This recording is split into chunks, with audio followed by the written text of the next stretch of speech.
Halo, kami dari mahasiswa Universitas Citra Bangsa, program studi bisnis digital semester 1. Di sini kami akan membahas tentang pengadaan elektronik. Ada 7 pokok materi yang akan kami bahas, dan saya sendiri akan membahas pokok materi yang pertama, dan teman-teman yang lain akan membahas pokok materi yang selanjutnya. Pokok materi yang pertama yaitu pengertian e-procurement. Apa sih e-procurement atau pengadaan elektronik? Teman-teman bisa lihat pada gambar yang ada. Di situ ada permintaan penawaran kepada supplier, dan ada penawaran dari supplier, ada pembelian, pembayaran, dan penerimaan. Dan pada gambar sebelahnya teman-teman bisa lihat mungkin ada jaringan, ada bentuk kotak pesan, ada bentuk ATM, ada bentuk kotak pencarian, dan lain sebagainya. Teman-teman bisa lihat di situ.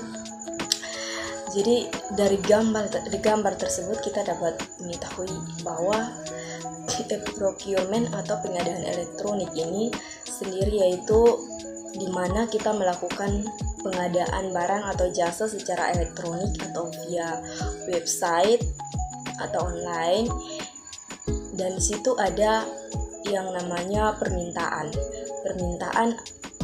dan penawaran kepada supplier, dan ada juga penawaran dari supplier.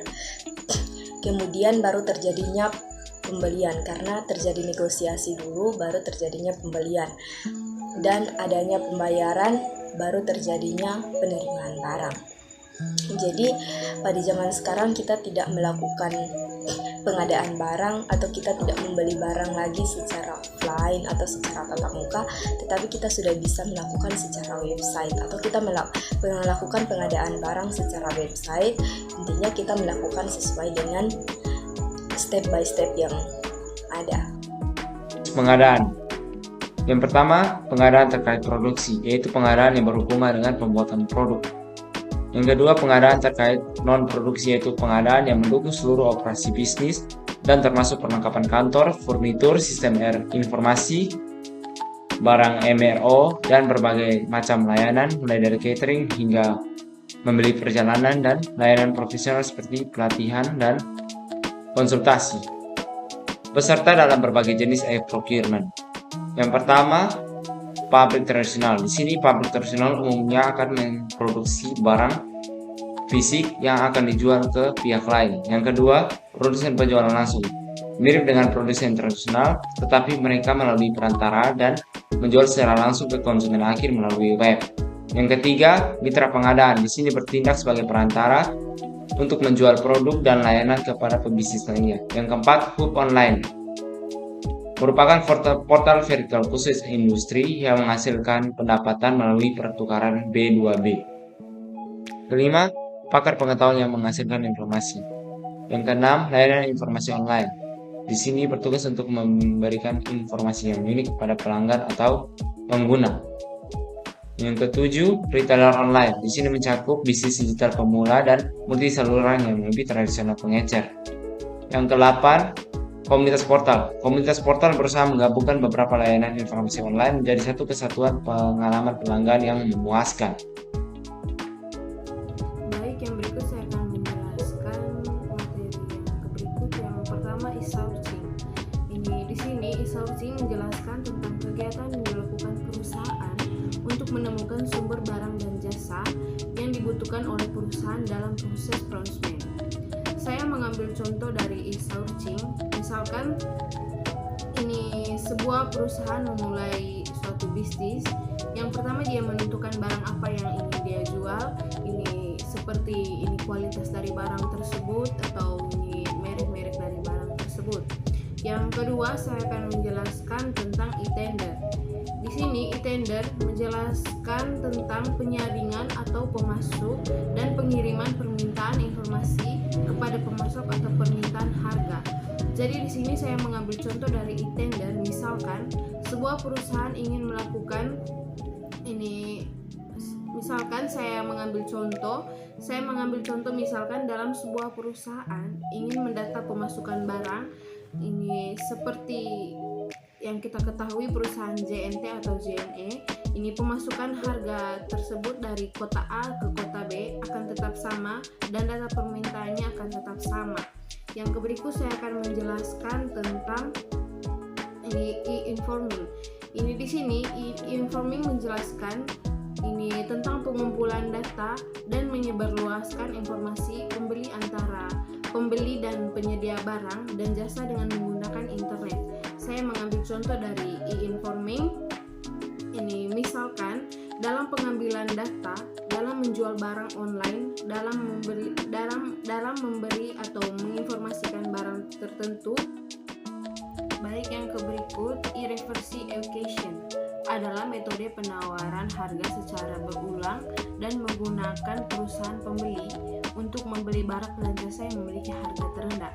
Jadi di sini saya mengambil contoh, misalkan ini saya adalah pemilik perusahaan dan saya menjual ini barang bisnis saya tersebut kepada perusahaan lain, dan ini di sini ini mereka melakukan penawaran atas barang saya dan ingin mendapatkan harga terendah dari barang tersebut.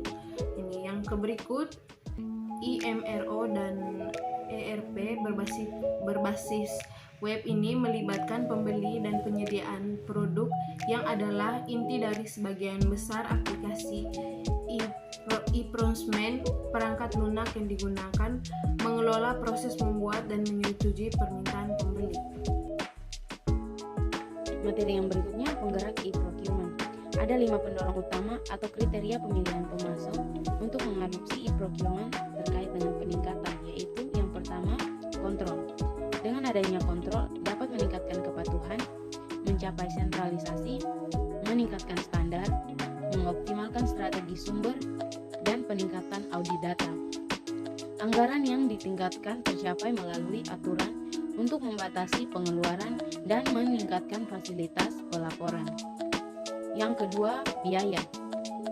Dengan adanya biaya, dapat meningkatkan daya ungkit pembelian melalui peningkatan persaingan pemasok, pemantauan target, penghematan, dan pengurangan biaya transaksi. Yang ketiga, proses. Rasionalisasi dan standarisasi proses e-procurement memberi pengurangan waktu siklus, peningkatan visibilitas proses untuk manajemen, dan faktur yang efisien hunian. Yang keempat, kinerja individu. Dengan adanya kinerja individu dapat berbagai pengetahuan, nilai tambah, produktivitas, dan produktivitas perbaikan. Yang kelima, manajemen pemasok. Yang termaksud dalam manajemen pemasok yaitu pengurangan jumlah pemasok, manajemen dan pemilihan pemasok, dan integrasi. Baik, di sini saya akan menjelaskan tentang hambatan dan risiko dari adopsi e-procurement. Ada beberapa masalah atau hambatan dalam adopsi e-procurement, yaitu masalah persaing. Misalnya dalam pertukaran menggunakan pembelian kolaboratif. Yang kedua, kemungkinan persepsi negatif atau komentar-komentar negatif dari orang lain. Yang ketiga, manfaat pengadaan yang dinegosiasi dapat dibagi dengan penggunaan lain yang mungkin merupakan pesaing. Yang berikut, pembuatan katalog menjadi lebih panjang dan mahal bagi pemasok. Yang berikut, profil budaya dalam organisasi, misalnya resistensi terhadap perubahan. Baik, itu mungkin beberapa hambatan dan risiko dari adopsi e-procurement. Materi yang berikut tentang penerapan e-procurement. Menerapkan e-procurement memiliki tantangan perubahan manajemen terkait dengan sistem informasi. Jika implementasi dapat mencerminkan praktik yang ada, maka itu akan menjadi yang paling mudah. Tetapi banyak manfaat tidak akan diperoleh. Penggunaan teknologi baru sering memaksa perkembangan. Di Indonesia telah diterapkan e-procurement sebagai sistem pengadaan barang dan jasa sejak tahun 2022, di mana pengembangan e-procurement dilakukan melalui tahapan yaitu copy to internet. Copy to internet yaitu kegiatan penayangan seluruh proses hasil pengadaan barang atau jasa yang ditayangkan melalui internet atau sistem lelang oleh panitia pengadaan.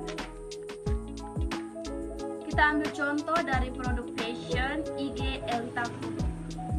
Misalkan dari pendekatan copywritingnya dengan memberikan solusi, misalnya yaitu cuaca yang panas, solusinya yaitu kerudung Adam Series dari Elita.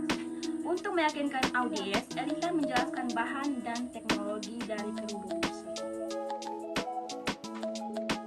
Masa depan e-procurement, di mana masa depan beberapa menyarankan bahwa tugas mencari pemasok dan produk dapat diambil alih oleh negara perangkat lunak yang telah menetapkan aturan atau tingkat kecerdasan yang meniru kecerdasan para manusia. Di internet, agen sudah dapat digunakan untuk riset pemasaran dengan melakukan pencarian menggunakan banyak mesin pencarian, dan di masa depan mereka juga dapat digunakan untuk mencari produk atau bahkan membeli produk. Materi yang berikut memperkirakan biaya e-procurement. Pendekatan umum untuk memperkirakan biaya pengadaan sangatlah mudah. Pertama, menghitung rata-rata biaya pengadaan per item, lalu mengalihkan dengan rata-rata jumlah permintaan. Untuk menghitung penghematan biaya dari e-procurement dapat menggunakan rumus sebagai berikut. Tabungan sama dengan jumlah permintaan dikali biaya asli dikurangi biaya baru. Materi yang terakhir, pasar business to business atau pasar B2B. Sebelum tahun 2000, pasar business to business digembar-gemborkan sebagai transformasi pembelian B2B. Namun, banyak yang mengalami kesulitan dalam mencapai model bisnis yang berkelanjutan. Meskipun kita akan melihat bahwa ada contoh pasar yang sukses di industri vertikal seperti Elemika dalam industri kimia. Pasar B2B elektronik secara beragam dikenal sebagai pasar pertukaran atau hub. Biasanya mereka adalah perantara yang merupakan bagian dari reintermediasi fenomena dan tidak tergantung pada pembeli dan pemasok.